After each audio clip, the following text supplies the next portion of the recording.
Hello and welcome to my channel.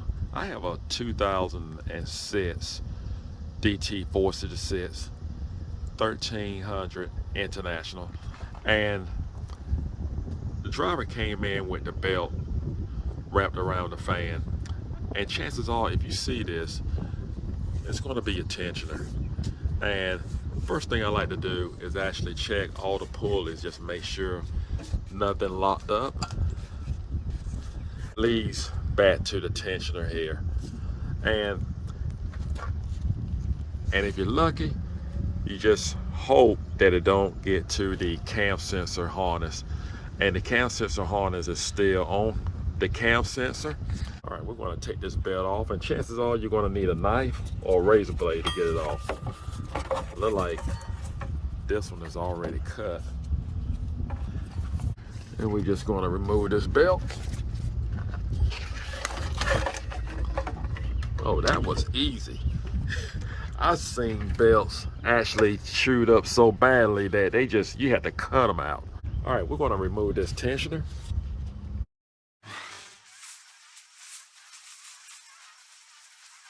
We're going to use a 13 millimeter to remove the bolt for the tensioner.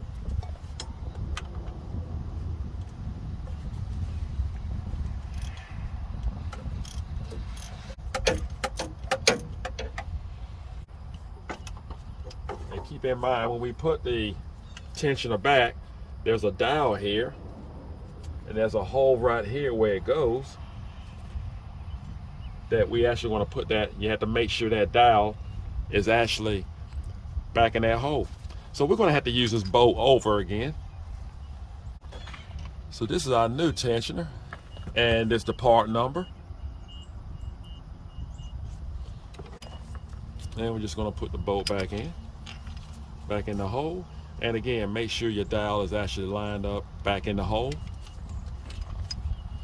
And notice here, this is your harness for your cam sensor, and you want to be mindful of that, because that can be the biggest problem when a belt break loose or get off track. It could actually just wipe off this cam sensor. So you want to keep that in mind. So in case you put your belt back on, or you notice that the vehicle will not start up, regardless, check this harness for your cam sensor. And that's your cam sensor right here, if ever you need to replace your cam sensor. All right, we're going to put this tensioner back on. Make sure the dial is in the hole.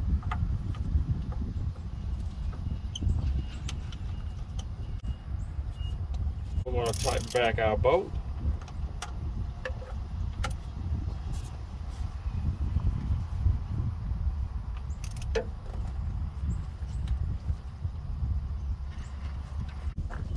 This is the part number for your belt.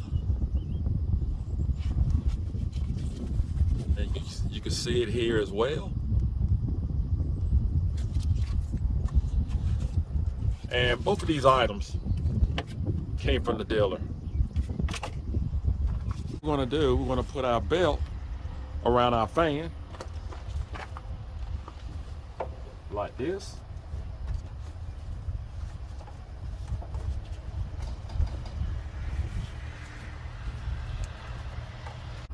If you're not sure how a belt actually goes back, just first wrap it around the crankcase pulley, the damper, and then just work from there.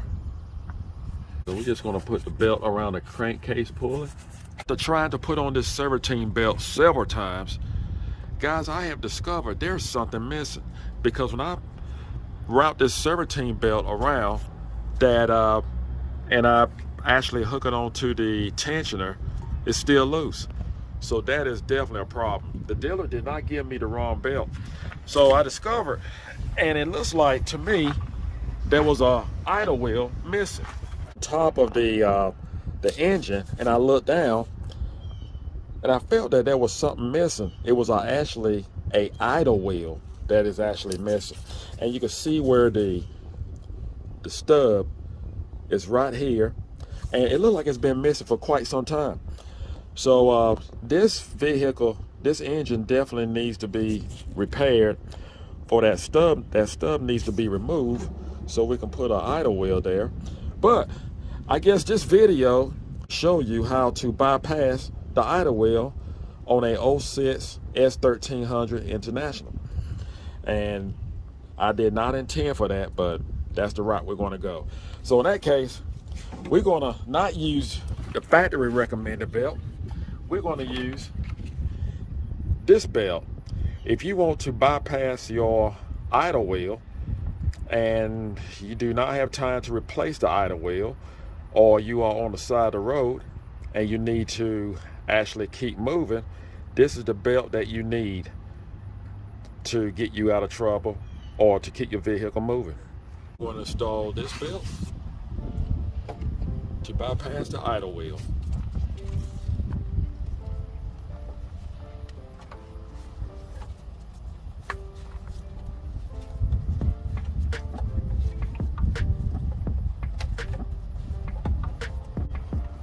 Then we're going to go around the crank shaft pulley, and we're going to go around the hub, the fan hub, and we're going to go right here over our AC compressor, and we're going to bring it down at our water pump. Any spot that's high has a lip on it. I go ahead and I make sure I actually put a belt on it, because and any spot that does not have a lip, I just go ahead and I use that for last to actually put the belt on, because it's a lot easier to get a belt on a pulley without a lip than one that actually has a lip, like this alternator here. All right, so we're going to keep it off the compressor.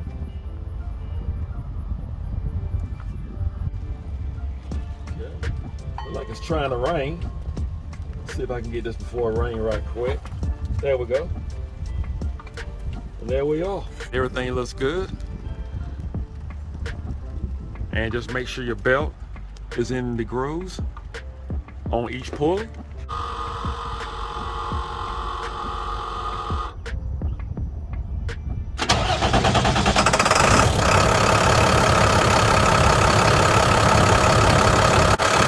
Looks good. The main purpose for this video was to show you how to replace the tensioner and the serpentine belt, but unfortunately it turned out to be how to bypass the idle wheel, and that's not a bad thing, because with that said, this video can actually save you time and money if you are on the road and you are broke down, or you happen to not have the money and the funds to actually keep your vehicle going because of that idle wheel, or it may be on back order. This video, you have the part for the belt, and it actually shows you step by step on how to bypass all of that and keep your vehicle on the road and keep making that money, because that's what this channel is all about: saving you money, keep you going.